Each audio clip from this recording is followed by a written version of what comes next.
Mëngjezin e kësaj të mërkure ish presidenti Ilir Meta shoqëruar nga burgu 313 në ambientet e Hotel Rogner në Tiranë, ku u mbajt pritja për ngushëllim pas ndarjes nga jeta të babait të tij Recep Metaj. Drejtoria e burgjeve e shoqëroi nën masa të posaçme sigurie, ndërsa shihet teksa kryetari i Partisë së Lirisë ka zbritur nga furgoni.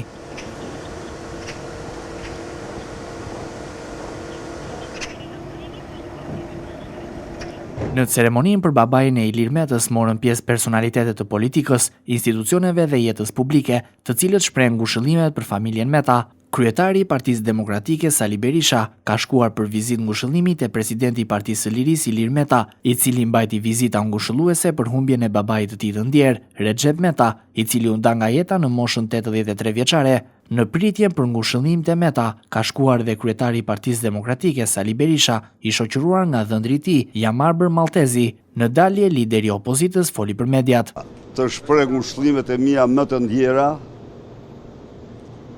ish presidentit, ish kryeministrit dhe ish kryetarit parlamentit,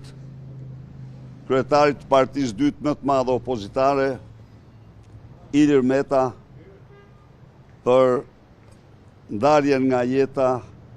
të babait të tij, një njeri i respektuar, një njeri i nderuar, një njeri i devotshëm, dhe duke shpreh ngushëllimet Zotit Meta dhe të gjithë familjes, dënoj me forcën më të madhe burgosjen e tij politike nga një njeri që ka